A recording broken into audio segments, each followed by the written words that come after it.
Salam alaikum wa rahmatullah. Tu sais, il y a des versets qui descendent comme une caresse pour le cœur. Et les deux derniers versets de Surat al-Baqarah font partie de cette catégorie de versets, subhanallah. Et leur histoire est essentielle parce qu'elle répare une immense confusion spirituelle, celle qui fait croire que l'islam glorifie l'épuisement. Avant ces versets, Allah subhanahu wa ta'ala, juste avant, révèle une parole exigeante dans Surat al-Baqarah, Surat 2, verset 284. Et Allah nous dit que vous révéliez ce qui est en vous ou que vous le cachiez, Allah vous en demandera compte.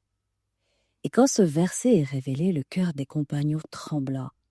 Pourquoi ? Parce qu'ils savent quelque chose que beaucoup oublient aujourd'hui, le cœur n'est pas totalement contrôlable.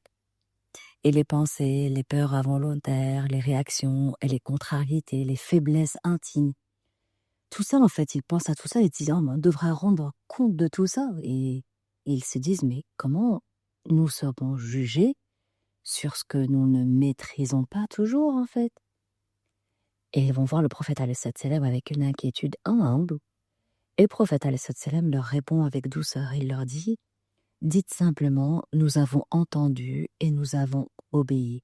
Sami'ana wa ata'ana. Et ils ont obéi, même sans comprendre encore comment Allah va les alléger. Et c'est là que la miséricorde descend. Les deux derniers versets de Surat al-Baqarah ont été donnés au prophète alayhi salam lors de l'Isra ou al-Mi'raj, le voyage céleste. Et c'est là que quelque chose d'extraordinaire s'est produit. Contrairement à la majorité de la révélation, ces versets ne sont pas transmis par Jibril, par l'ange Jibril, alayhi salam, de la manière habituelle en fait. Ils sont accordés et offerts comme un don spécial, un cadeau d'Allah subhanahu wa ta'ala en direct à son prophète alayhi salam et à sa umma. Et Allah dit La yukallifu Allahu nafsan illa wus'aha. Dans Surat al-Baqarah, Allah dit, dans verset 286 ici, Allah n'impose à aucune âme une charge supérieure à sa capacité. Et le prophète alayhi salam dira plus tard que ces versets lui ont été donnés depuis un trésor situé sous le trône, sous l'arche. Et c'est pas anodin, c'est un message d'une intensité particulière. Ce qu'Allah veut dire à ce moment précis, à cet instant, il répond à une crainte sincère et il ne dit pas forcez-vous davantage, il dit La yukallifu Allahu nafsan illa wus'aha. Allah n'impose à aucune âme une charge supérieure à sa capacité. Et ça, c'est une correction divine. Allah réajuste immédiatement toute compréhension erronée de la foi. Comme s'il disait, je vois ta sincérité, je connais tes limites, et je ne t'ai jamais demandé de porter ce qui te détruit. Alors attention à un point fondamental qui est souvent mal compris. Quand Allah parle de capacité de wus'aha, en parlant de la capacité de ton âme, il ne parle pas de ce que tu peux supporter en te brisant. Il parle de ce que ton âme peut porter sans se déformer. Tu sais, endurer, c'est pas obéir. Tenir, c'est pas être pieuse. T'effondrer, ça n'a jamais été en fait une preuve de foi. Ce verset, au contraire, il interdit de sacraliser l'épuisement. Et ce message, c'est un réel cadeau. Et j'ai envie de dire, le message réel de ce cadeau, c'est qu'Allah te dit à travers ces versets, je connais le poids de tes pensées et je connais les fragilités intérieures et je ne juge pas ce qui dépasse ta maîtrise. Et jamais aussi j'ai voulu que la religion t'écrase, jamais. C'est pour ça que le verset se termine par une doua sublime. J'en ai les larmes aux yeux en vous le disant là tout de suite. Allah a dit, en fait, il nous dit qu'il ne La yukallifu Allahu nafsan illa wus'aha, il ne fera porter, Allah ne fait porter à aucune âme ce qu'elle ne peut porter. Et ensuite, juste après, il nous invite aussi à l'invoquer. Et il nous dit comment l'invoquer. Il dit Seigneur, ne nous impose pas ce que nous pouvons supporter. Juste après, dans le verset, juste après, il y a cette doha. Il nous apprend en fait comment l'invoquer pour que jamais il ne nous fasse supporter ce que nous pouvons. Subhanallah, Seigneur, ne nous impose pas ce que nous ne pouvons supporter. Même la demande d'allègement est enseignée par Allah subhanahu wa ta'ala dans ce verset, subhanallah. Il nous invite à l'invoquer de cette façon, à lui demander de nous alléger de ce qui est lourd. Et tu sais ce que ça change pour la femme aujourd'hui? Pour toi, femme, oui. Ce verset, c'est une protection spirituelle majeure. Il te dit clairement, Allah ne t'a jamais demandé de t'oublier. Allah ne confond pas patience et auto-sacrifice. Et Allah ne bénit pas la fatigue chronique. Allah n'est pas honoré par ton effondrement. Et si ta vie te met constamment au-delà de tes limites, c'est pas une preuve divine à glorifier. Non, c'est pas une épreuve divine à glorifier. Et c'est non plus pas un signal. C'est un message à écouter, un warning, oui. J'aimerais t'offrir une phrase à garder comme une boussole. Allah n'a jamais demandé à une âme de se casser pour lui. Ce qu'il aime et ce qu'il attend, c'est une foi qui fait vivre. L'islam n'a jamais glorifié l'épuisement. Et Allah a dit dans Surat al-Baqarah, en ce verset sur la 86, je le rappelle encore une fois, La yukallifu Allahu nafsan illa wus'aha. Allah n'impose à aucune âme une charge supérieure à sa capacité. Et quand tu vis au-delà de ton wusa, au-delà de ta capacité réelle, c'est plus de la patience, c'est une violence intérieure. Et le prophète alayhi salam a dit, ton corps a un droit sur toi. Pas un droit symbolique, un droit réel. Tu sais, je vais te parler des femmes des zones de longévité qui ont compris quelque chose. Tu sais, les zones bleues, qu'est-ce que ça veut dire en fait, pour de vrai, les zones bleues? Tu en as peut-être déjà entendu parler ou entendu parler de ce terme zone bleue. C'est pas un concept spirituel, hein. C'est le résultat d'années d'études scientifiques menées par des chercheurs, démographes et médecins qui se sont posés une question très simple. Pourquoi certaines populations vivent beaucoup plus longtemps et surtout en meilleure santé? Et ils ont identifié plusieurs régions du monde où on trouve une concentration exceptionnelle de personnes qui vivent jusqu'à 90, 100 et voire plus de 100 ans. Sans maladies chroniques lourdes, avec une autonomie, une lucidité et une joie de vivre étonnante, subhanallah. Et ces régions ont été appelées les zones bleues. Parmi elles, on retrouve Okinawa au Japon, Sardaigne en Italie, Ikara en Grèce, Nicoya dans le Costa Rica et Loma Linda en Californie. Et ce que les chercheurs ont remarqué, et ce qui change tout, c'est qu'au départ, ils ont étudié l'alimentation, l'activité physique, la génétique. Mais très vite, ils ont compris une chose essentielle. C'est que la longévité, elle n'était pas seulement une affaire de nourriture ou de sport. Chez la femme en particulier, quelque chose ressortait de manière très frappante. Et ce que les femmes des zones bleues, des zones de longévité ont compris, sans livre de développement personnel, sans podcast, sans théorie compliquée, hein, elles ont compris corporellement et culturellement, naturellement quelque chose. C'est que la vie ne se traverse pas en se forçant. Et dans ces cultures précisément, une femme ne s'épuisera jamais pour prouver sa valeur, ne porte pas toute seule, ne vit pas la tension permanente et ne confond pas sacrifice et vertu. Elle a un rôle, elle a une place, elle a un rythme. Et surtout, elle n'est pas sommée de rester performante en continu toute sa vie. Tu sais, le rapport au temps et à l'âge dans les zones bleues, vieillir, c'est pas comme en Occident, une chute, la fin du monde, la ménopause, alerte, au secours, hormones, qu'est-ce qui va se passer, mon Dieu, chaud, froid, non. Dans ces zones bleues, vieillir, c'est une élévation de statut. Et plus une femme avance en âge, plus on l'écoute, plus on respecte son rythme, plus on valorise sa sagesse. Et moins on va lui demander de tenir en fait. La ménopause, elle n'est pas vue comme une perte là-bas. Elle est vue comme un passage, une élévation. Un moment où l'énergie change de direction. Elle est moins tournée vers produire et plus tournée vers transmettre, observer, guider. Et le corps, il est plus pressé, il est respecté.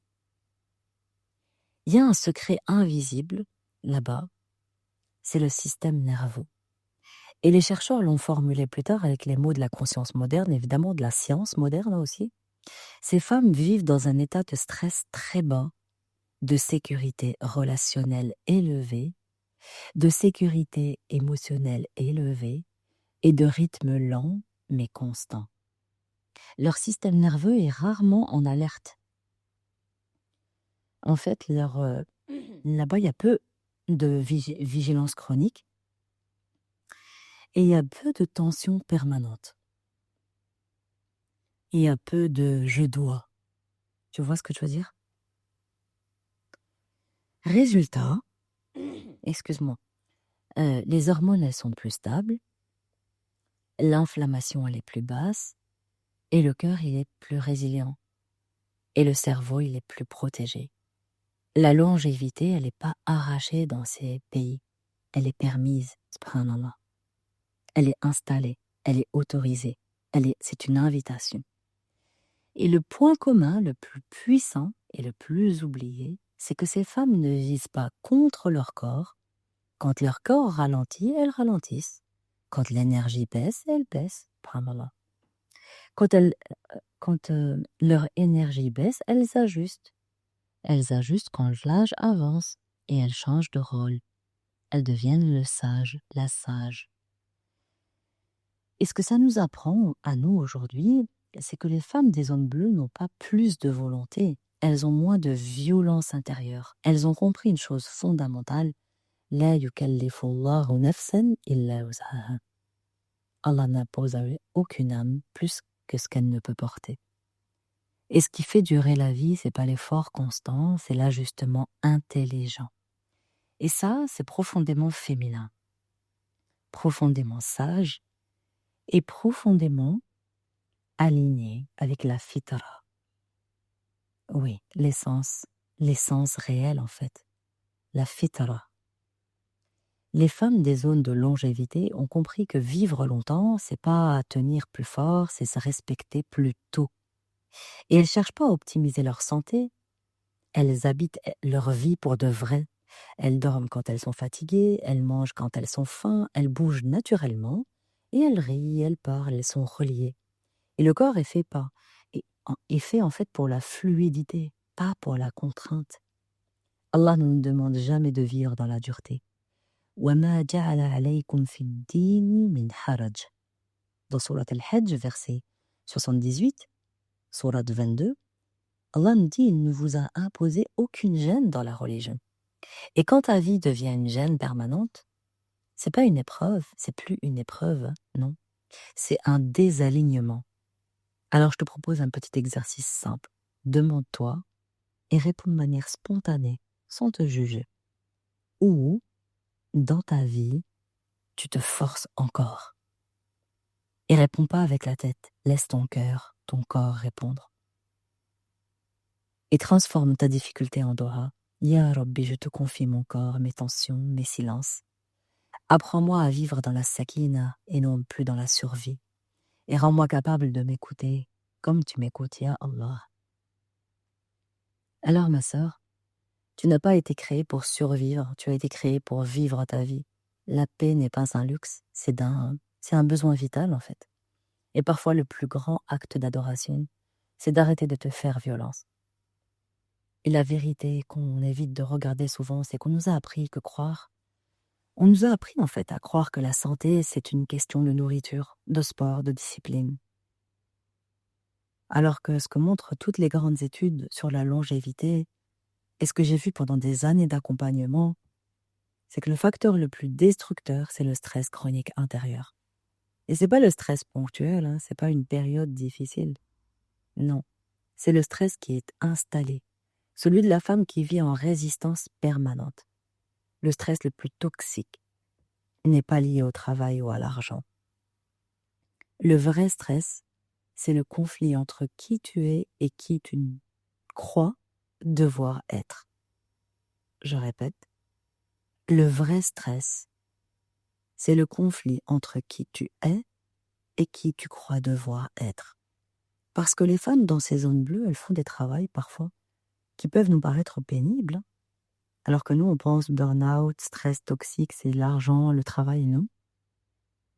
C'est le conflit entre qui tu es et qui tu crois devoir être.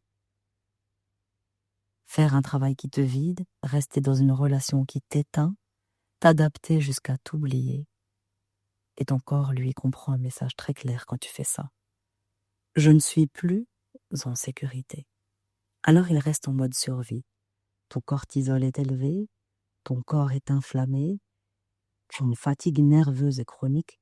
Même après une nuit de sommeil, tu te réveilles KO, dérèglement hormonal qui crée de l'anxiété, un manque de patience qui vient naturellement après tout ça, subhanallah. Tu peux pas imposer à ton corps de patienter ou de sourire alors que tu vis dans des conditions comme celle-là. Et les conséquences réelles, elles sont trop souvent minimisées. Et je vais être très claire, parce que t'aimer, c'est aussi ça, c'est te dire la vérité. Le stress chronique, il abîme ton système immunitaire. Il fatigue ton cœur, il dérègle tes hormones et il accélère le vieillissement cellulaire. Et il va favoriser l'anxiété, la dépression, les troubles du sommeil.